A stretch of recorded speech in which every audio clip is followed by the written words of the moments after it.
in purpose because in that moment when I was so unwell, I realized that I was delaying my purpose. In my heart and in my soul, I knew that I wanted to write, but instead I kept on delaying the purpose. And my purpose, in my book at the start, I say lots of people would, I've been fortunate to talk to people and advise people or just talk to, and they would say, why don't you write a book? And this has kept on happening for years before I wrote this book. And I would say, yeah, no, I will, and laugh it off. What I've learned about embracing purpose is literally, first of all, defining what your purpose is in life. And sometimes that purpose is in you. You have to listen to that still small voice and really say, okay, I'm going to listen. When I started writing the book, all I did was listen to what I would want to say to my children and to people who maybe need those 10 life lessons. They're very brief, the lessons, but they're impactful in terms of it starts you off on a stepping stone where you can define your purpose and what it is that you are in this world to do. Yeah. It's very interesting that you said that you kept meeting people who told you to write a book. And so there must have been, ways in which you were communicating or maybe inspiring them that made them think you've got something to share. So very often the universe will drop messages, isn't it, about the things we should be doing, because sometimes people struggle with understanding their purpose, isn't it? Yes. And it really does start with the people around you. I talk a lot on my platform about cultivating our community, and that's the people that are around us. Yeah, very often they will always act as a catalyst to the things that you are supposed to be doing. So starting with those that you love, starting with those who are closest to you, just makes sense. Are there any specific figures, maybe like mentors or aunties or uncles that you feel? I know you've mentioned your mom. Is there anybody else that you feel has inspired your journey till date? My oldest brother, he was inspirational and he inspired me because even in my sort of mission statement or my reason to be, I've said to inspire people to move forward, to keep moving forward. And one of the things he always used to say was, in fact, on his WhatsApp tag you put on your WhatsApp profile, it was always keep moving forward all the time. And that's it, that he always kept moving forward. So it would be my brother, it would be my aunts and uncles who were, instrumental in inspiring me. It takes a village to raise somebody. Yeah. And different uncles and different aunts on my mom's side helped because they would instill in us and input into you different aspects. Some of the aunts were more relaxed, some of them were more chatty, some of them, so you got a little bit of something from each one of them. Yes. So yeah. And how are you presently living and making choices today? You've obviously had a lot of family around you. You sound like someone that has come from a huge family, a big family, and that's always great. It always gives us a sense of belonging, which is what we all need as human beings. How do you think that's affecting the choices that you're making today? And what are the bases of those choices that you're making?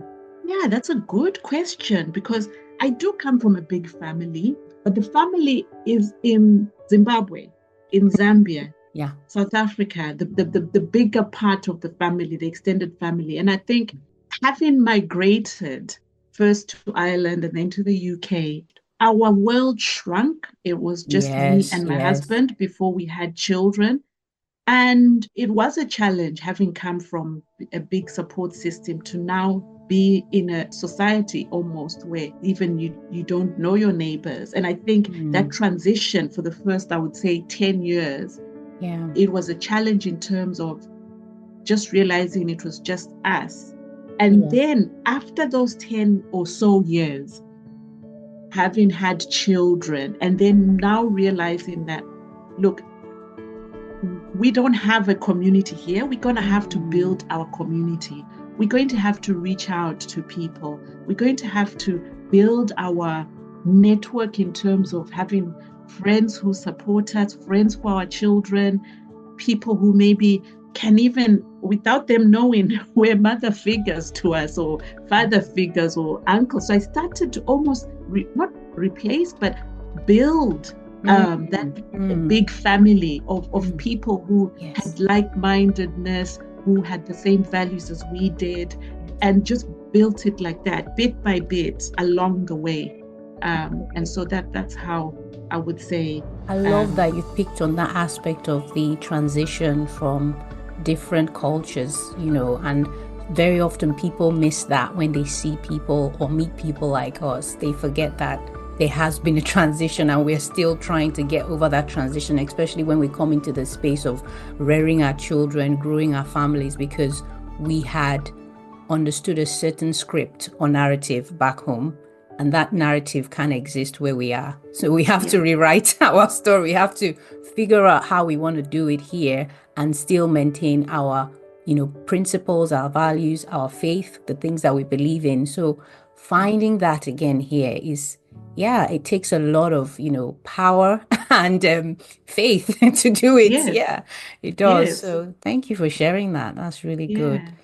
And how have you envisaged or how have you initiated the process for envisioning your future, or in simple terms, just dreaming? Yes, that's a good question. And this is not a plug for my book, but in my book, in chapter 1, which is First Things First, I talk about dreaming. Yeah. And how to dream big. And there's a beautiful quote I have from my son, who was only 9 at the time. And he says, chase your dreams. Or he said this actually, chase your dreams until they die.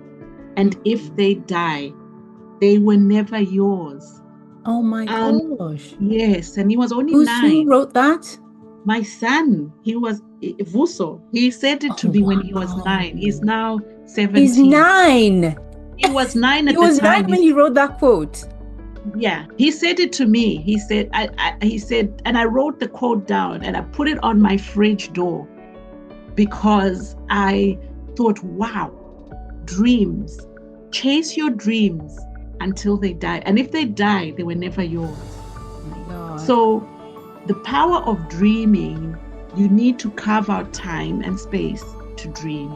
And in the book, my book, 10 Life Lessons, I say, either you start to think about when you were a child, what sort of things did you love to do? What things did you dream about? I believe that you are sent to this earth with a purpose, and that purpose is in you as a child. Yeah. However, with life, we're taught, or I was certainly, go to school, get a good job, go get a degree, get a good job. Yeah. And sometimes that's not what your dreams were. And I had to go back to when I was little and think, I loved reading, I loved writing. In fact, I even loved painting and drawing. I was quite creative, at the same time academic. But of course, in our African societies, academics are the ones that are more encouraged. So of course you go down that route. But then when it comes to the dreaming, spend time dreaming, thinking, envisioning what it is that you want your life to look like. So in chapter 3 of my book, I say, decide who, what, and why you are here. And part of that, when you're dreaming, is be free. Imagination is the preview of things to come. It's a quote from Einstein. And we know Einstein was one of the most brilliant minds. Yes. And when you open up your imaginations, like little children, they can have a whole party because they can imagine people coming to this tea party. They'll be talking to people. They'll be talking. They make it all up on the spot. On the spot, and you can see these people, and then the voices change, and they do that. And as adults, imagine how you want your life to be. Imagine what you want to be doing, how you want to wake up feeling every morning.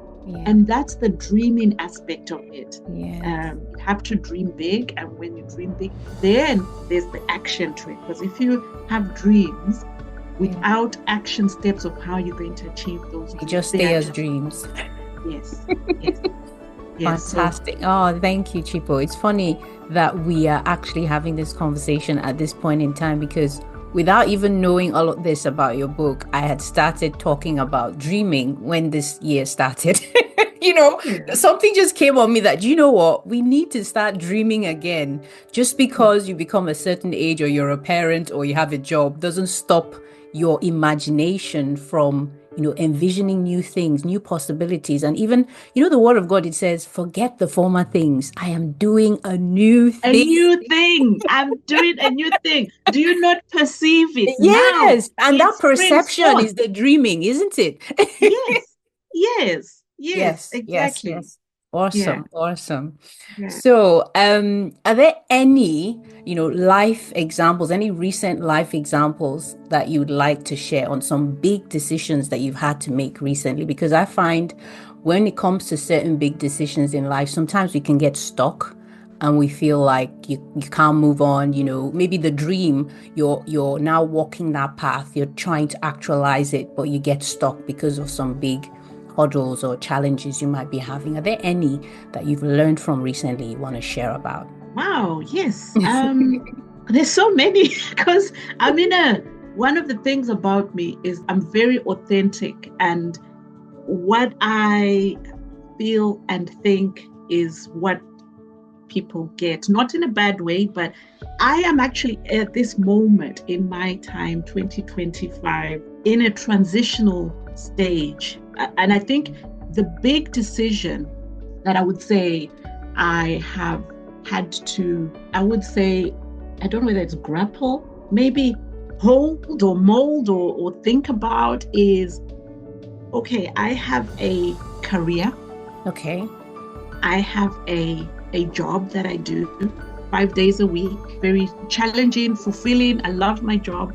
And then the transition now into the inspirational speaking work that I'm doing, because having had that experience that I talked about earlier, Yes. where I was thinking, I'm about, my life is important, my purpose is important. I need to do what I'm on this earth to do, which is to inspire people, diverse people, to reach for their dreams and achieve life on their own authentic terms. However, there's bills to pay. There's challenges in that aspect. But the transition is in saying, okay, I will be fulfilling my purpose, and I've written the book, but that's the first thing, is to the writing of beginning. the book, the beginning. There's the speaking. I am also the founder of Black Diamond Coaching. Yes. So that coaching aspect is now something that I am doing on the weekend, so Saturday. So the big decision was to grapple with the transition, how this transition is going to work. And what helped me is being still in God and in my understanding, like what you've said about that verse. Now I'm doing a new thing. Being still and being malleable, or being flexible, and saying, let your will be done. Be present in the moment, and just say, when I'm at work, I'll do the work and be present. And then at the weekends, like this Saturday, this slot talking to you, the Saturday slot, or the Saturday, is dedicated to working on my coaching business, on the second book that I'm writing. So it's all about, for me, being very cognizant that this is a transitional state that I'm going through. And it's a big ship. To turn it, it's going to take slow, consistent. I have set, God